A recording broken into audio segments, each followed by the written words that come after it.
cordial saludo para todas las familias que se conectan en este momento. Esperamos que este tiempo sea un tiempo de aprendizaje y que sea un terreno fértil para que juntos reflexionemos acerca de un tema del cual vamos a reflexionar y tiene que ver con los 6 errores que se cometen al momento de comunicarnos. Entendiéndose la comunicación además como un proceso que nos permite relacionarnos, interactuar y estar de cara permanente con el otro. Pedimos a Dios para que Él sea delante de esta enseñanza y que como vasijas siempre estemos dispuestos a recibir y a llenarnos cada día más de su amor y de su bondad. Bueno, muy bien, empezaremos entonces con nuestro primer error: hablar sin restricciones. Hablar sin restricciones, familias, es hablar sin filtro. Es lo que popularmente se conoce como no pensar antes de hablar. Este error, la verdad, nos trae grandes dificultades en la convivencia, ya que podemos ofender, vulnerar y lastimar a las personas, de manera especial a las personas que más amamos. Ejemplos de hablar sin restricciones. En el hogar hay muchos. Por citar alguno, ¿qué sopa tan maluca y tan salada? Es posible que la sopa no esté tan agradable y que esté pasadita de sal. Pero cuando hablamos con este primer error o desde este primer error, que es hablar sin restricciones, pues entonces estamos lastimando y estamos vulnerando la motivación de quien preparó esa sopa. Y esa sopa la pudo haber preparado la abuela, los padres, el papá, la mamá o los hijos. Imagínense ustedes un hijo bien motivado, aprovechando esos tiempos de cuarentena, quiso hacer la receta, papá y mamá están ocupados, y él por motivación y decisión propia quiere hacer la sopa y justo le queda no tan buena y muy salada. Entonces, es bien importante que aquí reflexionemos con este ejemplo, porque hablar sin restricciones es hablar sin tapabocas. Y ahora que está tan de moda el tema, por el contagio que tenemos ahora de coronavirus, el tema de tapabocas aplica perfecto para este primer error que tiene que ver con hablar sin restricciones, porque realmente nosotros no nos silenciamos y no somos prudentes a la hora de decir las cosas. Y realmente el gran problema aquí no es decirlas, es cómo lo decimos de tal manera que el otro comprenda y entienda que no le estoy vulnerando su capacidad ni su motivación, sino que lo que intento es decirle cómo podemos mejorar la sopa. Así que la invitación grande para corregir este error, familias, ¿cuál puede ser? Sencilla: pensemos antes de hablar, que eso es lo que más dificultad nos cuesta, pero sí se puede. ¿Cómo lo hacemos? Pues tenemos que empezar a buscar las palabras indicadas y correctas para poder expresarle al otro nuestra inconformidad o nuestro malestar. ¿Cómo creen ustedes que podemos decirle al otro que, si bien en el fondo la sopa quedó maluca y quedó salada, cómo lo podemos decir desde un lenguaje amoroso y que sea transformador para las partes? Piénselo en ustedes allí mientras tanto. Podemos decir: para la próxima puedes echarle más verduritas y menos sal, pero te quedó muy rica la sopa, te quedó muy buena la sopa. Y siempre terminar diciendo gracias por prepararla. Es decir, tenemos que agradecer, porque todo lo que hacemos en nuestros hogares, absolutamente todo, debe ser merecido de un agradecimiento, porque además tiene que ver con un tema de bondad y tiene que ver con un tema de humildad. Todos nos esforzamos para hacer las cosas de la mejor manera, y cuando las cosas se hacen con amor y realmente las criticamos, pues entonces eso baja mucho la motivación y el deseo de contribuir. Pudiera pasar que la persona diga: pues ¿para qué hago si no lo hago bien? Así lo haga con amor, no cuenta y no suma. Entonces, ojo, familias. Les traigo entonces un segundo error que tiene que ver con aquello de las expresiones absolutistas. Posiblemente suene muy raro, pero no, esto lo estamos haciendo la mayor parte de nuestro tiempo, y eso tiene que ver con hablar desde posturas o posiciones radicales. Incluso cuando la otra persona siente que tenemos expresiones absolutistas, siente que nos estamos moviendo desde un terreno de la exageración. Existen, familias, y para que tomen nota de manera bien juiciosa, 4 expresiones absolutistas que hacen mucho daño a la manera de relacionarnos con el otro. Ellas son: tú siempre, tú todo, tú nunca o tú nada. ¿Se las aprendieron? Todo, nunca, siempre o nada. Cuando nosotros acompañamos nuestras frases con esas expresiones absolutistas, generamos en el otro una posición de defensa, pero también de ofensa. ¿El otro qué hace? Me voy a defender, pero también me siento ofendido. Y cuando el otro ya se siente ofendido, está en una posición de batalla. que no sabemos también en qué va a terminar. Ejemplos también hay muchos. Es que tú siempre criticas, siempre. Entonces peleamos por el siempre, porque ese siempre es absoluto y ese siempre no genera sana convivencia. El otro pudiera decir, no siempre critico, algunas veces, y empezamos a debatir y a batallar verbalmente por una situación que finalmente no es siempre. Es que tú nunca te interesas por mí, nunca. Eso también genera grandes dificultades y largas conversaciones, por cierto, bastante incómodas. Es que tú todo lo manipulas, ojo. Es que tú nunca haces nada en esta casa.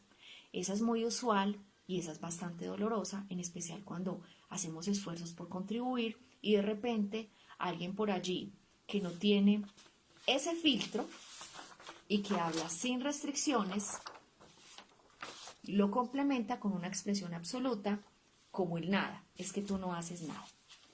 Muy bien, familias, ¿cómo creen ustedes que se pueden transformar estas expresiones absolutistas en respuestas amorosas para que finalmente la otra persona entienda y también pueda comprender que a lo mejor pues está cometiendo un error? Muy bien. Cuando nosotros le decimos a las personas que amamos nunca, nada, todo o siempre, recordemos entonces que la persona de manera automática entra en una posición de defensa, pero también se va a sentir ofendida. Es bueno cambiar esas formas de conversar y de decir las cosas, y más si se piensa antes de hablar, y pudiéramos entonces decirlo de la siguiente manera. Hijo, hoy siento que no estás colaborando igual con el aseo de la casa o con el oficio de la casa, ¿te sucede algo? Es posible que desde este llamado amoroso la otra persona responda sin necesidad de sentirse ofendida y sin necesidad además de defenderse. Es más, se pudiera entablar tal vez una interesante conversación en donde el hijo, la hija, la pareja, el tío, en fin, le pueda decir, pues es que hoy no tengo ganas como de hacer oficio, amanecí como aburrido, amanecí como bajo de ánimo. Y hay allí la posibilidad de explorar formas de acercarnos y de comunicarnos con el otro y de entender qué le está pasando, de preguntarle qué le pasa, por qué está aburrido. En últimas, el oficio no puede ser lo más importante, para nada, eso se puede hacer luego. Lo más importante es la persona. Y cuando le damos ese lugar preferente a la persona en nuestros procesos de comunicación, pues estamos haciendo que el otro, luego de hablar con nosotros, así no se solucione la situación, le meta toda la ficha y organice la casa de una manera maravillosa. ¿Por qué? Porque se siente reconocido y porque está motivado. Y además porque no se siente agredido.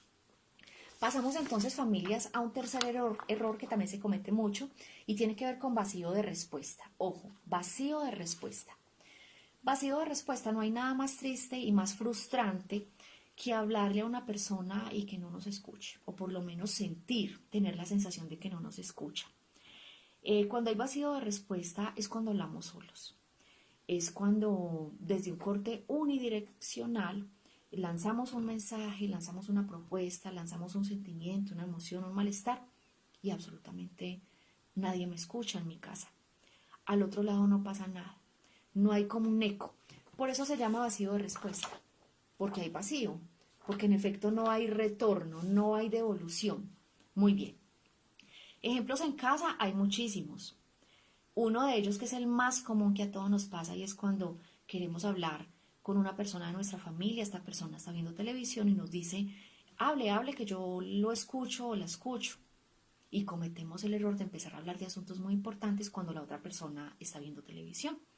Allí, en efecto, no va a surgir una buena comunicación porque no hay una alta disposición de escucha para que generemos pues ese proceso de comunicación tan positivo.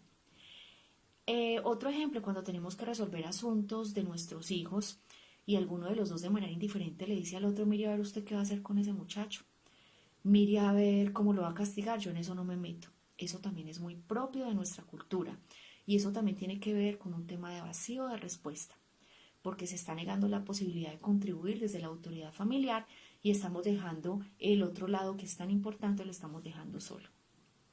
En nuestras casas, y lo quiero decir en negrilla grande y con mayúscula, a veces rechazamos y a veces negamos la presencia del otro, haciéndole sentir sencillamente que no nos interesa ni lo que piensa, que no nos interesa tampoco lo que siente, que no nos interesa lo que dice. Entonces, aquí cómo se transforma este error. Este error se transforma a través de algo muy importante, y es que el otro sienta que realmente es presencia.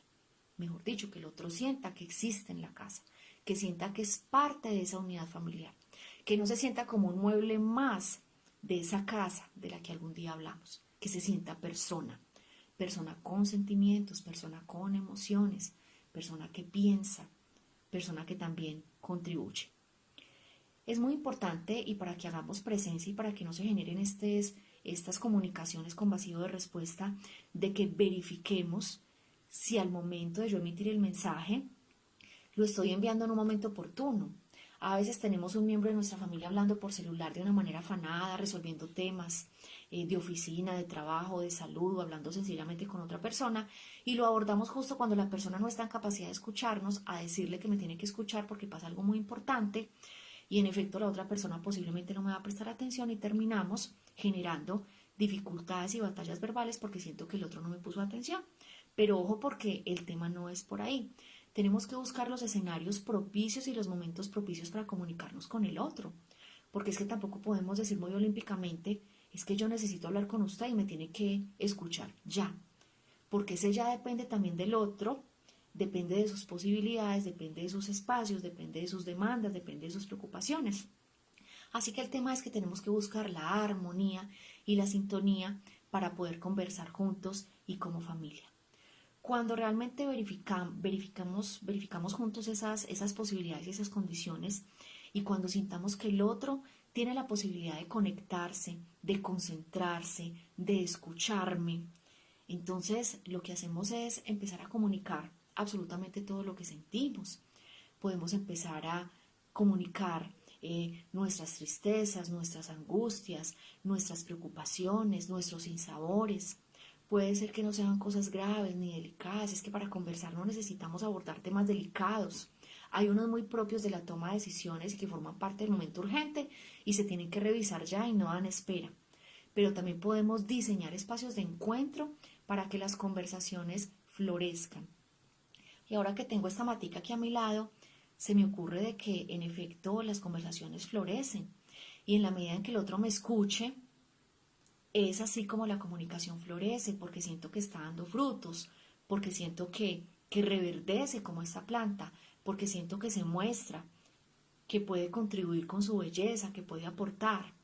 Pero cuando somos unidireccionales, cuando sentimos que hay un vacío profundo en la respuesta, cuando sentimos que no somos escuchados, pues realmente a veces no podemos ni siquiera ver nuestra propia belleza. Entonces es bien importante que lo reconsideremos, porque parte de que el otro me escuche también tiene que ver con que el otro se disponga para conversar conmigo, con que el otro me mire, apague el celular o apague el televisor, mínimamente me mire a la cara, me mire a los ojos, porque eso es sinónimo de respeto, esto es sinónimo de atención. Recordemos que en este momento la tecnología permea los hogares, pero también de manera desfavorable. Hacemos un uso inadecuado de la misma y hacemos que este error se cometa de manera constante. Ese vacío de respuesta, donde hablamos con nuestros hijos, donde hablamos con nuestra pareja y donde sentimos que del otro lado nadie nos escucha porque estamos conectados con otras personas que ni siquiera son nuestra familia, con personas que incluso a veces ni conocemos y nos están preguntando cosas importantes en nuestra casa, si vamos a comer, si vamos a almorzar, si ya hicimos la tarea, si ya hicimos la labor, tenemos que tomar una decisión, y es como si estuviéramos en otro sitio menos en nuestra casa. Entonces, ojo familia, porque esos vacíos de respuesta lesionan mucho nuestra capacidad definitiva de encuentro con el otro. Tenemos un cuarto error que se comete mucho en la vida familiar, y ese cuarto error tiene que ver con mantener vivo el pasado. ¿Nos ha ocurrido? Este ocurre con mucha frecuencia. Y en definitiva, una familia, una pareja, unos hermanos, como ustedes lo quieran ver desde la composición familiar, que siempre recuerden las situaciones negativas del pasado, no van a poder avanzar de manera constante ni positiva, porque siempre van a estar recordando, reiterando y recriminando los errores del pasado. Recordar los errores del pasado hace que las familias y que las personas se estanquen, que no florezcan, definitivamente. Al igual que las flores, pues se marchitan, porque por más que intentan mostrar y enseñar su belleza y sus valores, pues las otras personas se empeñan en mostrarles de que no tienen nada para aportar ni para contribuir, y siempre los vamos a mirar desde el error cometido. Todos en algún momento de nuestra vida cometemos errores, hemos cometido errores y seguimos todos los días cometiendo errores, pero entonces no somos quienes para juzgar el pasado de las otras personas y los errores que han acompañado el pasado de las otras personas. Aquí la invitación para corregir este error, familias, es hablar un poco, invitar mucho aquí a este escenario a la compasión. Y ojo, familias, porque la compasión no tiene que ver nada con tenerle pesar al otro, para nada. La compasión es muy bella, invito mucho a que lean de la misma porque la compasión tiene que ver con un sentido profundo de respeto y de reconocimiento por el otro, de saber que el otro está y de que el otro existe, y que sencillamente por el mero hecho de estar y de existir, merece todo mi respeto, merece ser legítimo dentro de las conversaciones y ocupa un lugar importante y preferente en la vida familiar. Entonces, aquí familias, desafortunadamente, lo que estamos haciendo con este error es mantener vivas situaciones del pasado en donde no somos compasivos con los demás, pero a veces también nos pasa a nosotros mismos. No somos autocompasivos con nosotros y la verdad es que nos damos mucha correa y nos criticamos mucho por situaciones que ya hace rato Dios perdonó, depuró, restauró y transformó y nosotros seguimos lesionándonos y eso nos afecta mucho ese sentido también de autocompasión que debemos de tener con nosotros mismos. Así que el ejercicio empieza con nosotros mismos antes de ser compasivos con los demás. Si los errores del pasado se siguen anunciando y siguen siendo foco de las conversaciones familiares, pues entonces la familia definitivamente no puede evolucionar. Ahora bien, si hay errores en el pasado que tienen un gran peso y que siguen vulnerando los derechos y la convivencia de la familia, pues es posible que tengamos que buscar ayuda. Pero realmente, y es triste decirlo, a veces nos pegamos de pequeñas situaciones que formaron ya parte del pasado y la persona ya ni la recuerda, pero en un momento de rabia y de furor pues realmente salen como dardos, salen como flechas veloces y lo que hacen es dañar y contaminar al otro, que de hecho estaba tranquilo. A veces decimos, por citar ejemplos, es que usted hace un año se rió de mí con los amiguitos del colegio y el otro ni siquiera se acuerda en dónde, con qué amigos y tampoco se estaba riendo de él. Pero lo tomamos tan personal que finalmente lo llevamos a un escenario incluso hasta de resentimiento. Y eso no debe pasar, familias, en la vida familiar. A veces también peleamos, y esto es un ejemplo de la vida real por un caso que en algún momento tuve, en donde una persona decía, es que estoy ofendido porque hace 5 años le rompió la taza preferida a la abuela. A la abuela le dimos una vajilla en Navidad y él fue el que le rompió la taza preferida a la abuela y le dañó el juego.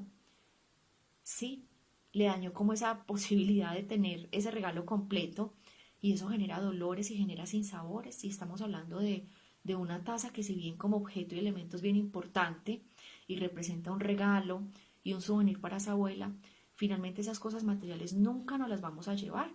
Las podemos subsanar, las podemos corregir, las podemos enmendar, reparar, comprar, pero finalmente hasta donde a veces uno restaura tazas, pero rompe corazones, rompe sueños, rompe esperanzas, y esas sí no se pegan con colbón. Hay heridas que definitivamente quedan para toda la vida.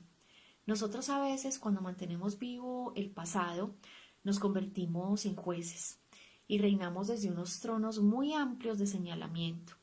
Así que hoy, amadas familias, la invitación es a que sanemos, porque en la medida en que sanemos esas pequeñas heridas, esas boleadas de pelo, esos errores del otro cometidos ya en el pasado, pues entonces llega algo hermoso que siempre hace Dios en nuestras vidas, y es que Él mismo se encarga de restaurarnos. Y recordemos que la restauración trae paz y nos enseña también a hablar. Y cuando nosotros aprendemos a hablar es porque aprendemos a aclarar y a declarar de manera diferente y positiva. Pasamos entonces a nuestro quinto error. Y ese quinto error tiene que ver con subestimar los sentimientos del otro. Cuando estimamos los sentimientos del otro estamos hablando de que nos movemos desde un escenario de afecto y de profundo respeto. Pero ¿qué pasa entonces, familias, cuando nosotros subestimamos? Subestimar es minimizar al otro, es hacerlo sentir pequeño y tal vez muy chiquito, y no propiamente en estatura. Subestimamos lo que el otro piensa, minimizamos lo que el otro dice, lo que el otro opina, lo que el otro hace. Básicamente subestimar es restarle importancia a la otra persona y a todo lo que es él y a todo lo que dice. Este error es muy frecuente y lesiona un aspecto que es fundamental en la vida familiar y es la autoestima. La autoestima se fortalece y se forja en el seno familiar, pero si desde allí subestimamos los sentimientos, los comportamientos, las actuaciones, los sueños de los otros, pues va a ser muy complicado que en el otro exista un nivel de autoestima y de autoconcepto positivo. Frases se escuchan en los hogares en donde se hace evidente este error. Cuando le decimos al otro, usted no sirve para nada, igual ahí estamos siendo absolutistas con la palabra nada que ya aprendimos, pero cuando le decimos al otro que definitivamente no sirve para nada, estamos vulnerando esa posibilidad de autoestima y de autoconcepto positivo. Deje de llorar por esas bobadas. Ese es otro ejemplo. Para mí puede ser una bobada que mi hijo, mi hija, mi pareja, mi mamá esté llorando, pero para el otro puede ser una señal y una provocación al dolor, a un dolor que incluso podemos acompañar desde un escenario de respeto y de amor. Deje de sufrir. Cada quien tiene sus propios dolores y sus propias heridas y estamos incluso para acompañar y para ayudar al otro a que sane.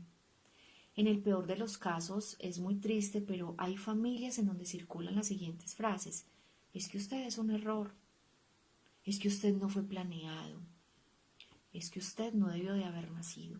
Ya sabemos que Dios nos trajo a este mundo con grandes propósitos, pero es triste que en el seno de nuestra unidad familiar escuchemos este tipo de frases. Subestimamos bastante, generamos grandes daños con estas heridas, generamos grandes heridas a las personas que más amamos. Y pues aquí traigo un ejemplo de algo que leí, y es que después de ponerle muchos clavos a una puerta, al momento de ser retirados, la puerta nunca va a quedar igual. Así mismo quedan las personas. Es posible entonces que tú intentes resanar y cubrir los hoyos que has hecho en la puerta, pero recuerda que la puerta nunca será igual. Nosotros a veces generamos unas lesiones y unos daños tan grandes en la autoestima y en el autoconcepto de las otras personas que luego intentamos resanar esos hoyitos que han quedado en ese corazón, en esa memoria, en esa infancia. Así que subestimamos cuando minimizamos las capacidades del otro, cuando le decimos al otro que es un ser incapaz, que no lo va a lograr, que para qué lo intenta, que ni siquiera lo va a lograr. Y hacemos que en últimas esas personas terminen incluso dudando de ellos mismos y digan, pues sí, y pierdan desafortunadamente su propósito de vida. Aparecen como consecuencia de este error grandes ideas suicidas, ideas depresivas que enseñan y que muestran la pérdida del sentido de vida. ¿Cuántos niños, jóvenes, adultos y abuelos no se están suicidando actualmente?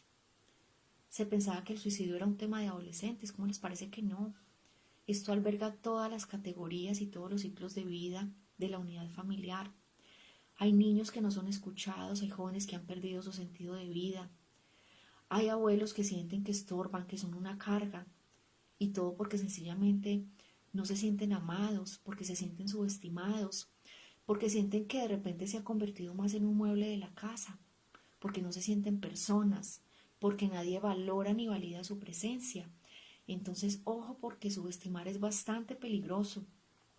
Y nosotros somos familias de bendición, familias que albergamos los propósitos de vida de cada uno de los miembros de la misma. Los propósitos, los sueños, las metas, por locas que sean, de nuestros hijos, de nuestros jóvenes, de nuestros padres. Cualquiera que sea, toda es válida, porque todo ello hace que circule ese propósito de vida, esas ganas de florecer, esas ganas de abrir las alas, cual ave que quiere cruzar el cielo y llenarse de luz e irradiar todo su color y toda su alegría.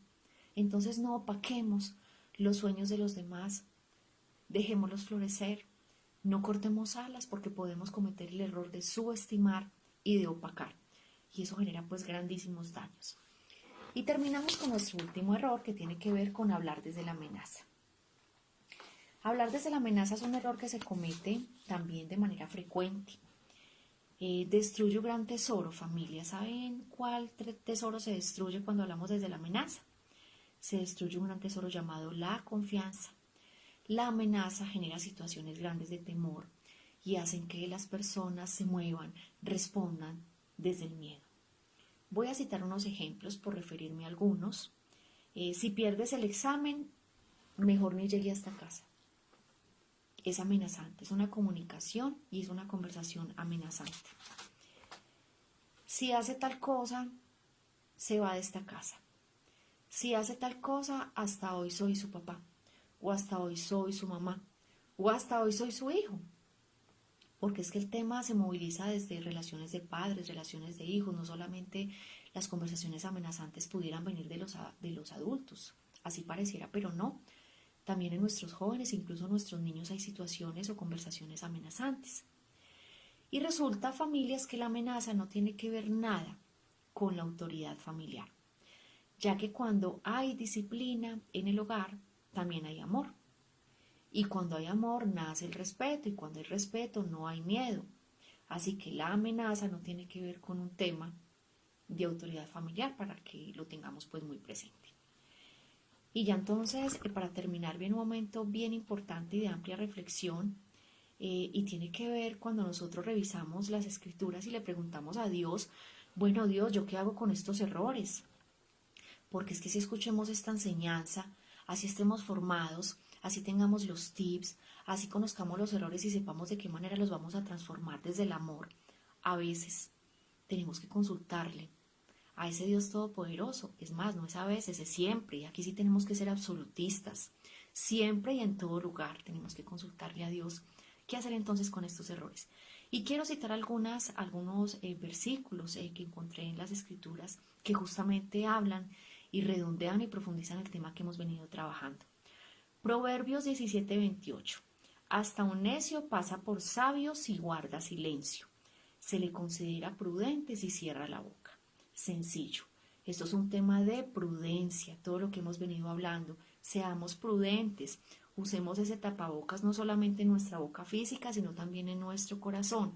Tenemos que hacer filtros y Dios en Proverbio nos lo está diciendo muy claro. Sea prudente, cierre la boca. De manera amorosa nos lo dice, pero muy frentera. La respuesta amable calma el enojo, pero la agresiva echa leña al fuego. Y esto lo dice Proverbios 15:1. Y es absolutamente hermoso, porque está claro que si nosotros respondemos desde el amor, pues porque el otro me va a responder desde el enojo. Eso es una ecuación incluso sencilla. A más enojo, más desamor. Si respondo con calma, si respondo con bondad, pues el otro porque se va a enojar. Y recordemos que la comunicación agresiva y la respuesta agresiva lo que hace es hacer crecer el fuego. ¿Sí? Entonces, tengamos muy presente a Proverbios 15:1 en este momento. Es muy grato dar la respuesta adecuada y más grato aún cuando es oportuna. Proverbios 15:23. Cuando es adecuada y oportuna. Si tu hermano peca contra ti, ve a solas con él y hazle ver su falta. Si te hace caso, has ganado a tu hermano. Es una invitación que nos hace Mateo 18:15, a que seamos prudentes y a que si tenemos que llamarle la atención a algún miembro de nuestra familia, lo hagamos de manera prudente y a solas. Por supuesto, no tenemos que poner en evidencia situaciones de la vida familiar. Santiago 1:19, mis queridos hermanos, tengan presente esto. Todos deben estar listos para escuchar y ser lentos para hablar y para enojarse. Muy bien. En este momento entonces yo ya los quiero invitar a ustedes como familia para que entremos en oración y vamos entonces a pedirle esta noche a nuestro amado Padre, a nuestro amado Dios. Le vamos a pedir con todo nuestro corazón para que Él nos ayude a aprender de todos sus silencios. Señor, tú callaste ante la apatía de tus discípulos, callaste ante las burlas de tus acusaciones y ante el juicio injusto al que fuiste sometido. Padre, tú creaste el mundo desde el silencio, la calma y también desde la prudencia. Enséñame el valor del silencio para que cuando hable no corra el riesgo de pronunciar palabras erróneas y equivocadas.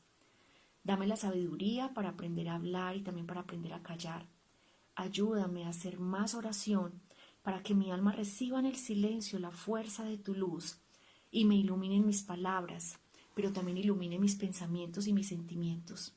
Sé, Señor, siempre mi huésped, siempre habita mi boca, para que desde allí exprese sentimientos amorosos y palabras amables. Elimina de mí cualquier asomo de crítica, lléname de humildad para que, como lo hizo Jesús, nunca juzgue a los demás. Guarda esos 6 errores en tu corazón y en tu vida familiar, pero más que guardarlos, transfórmalos definitivamente en amor.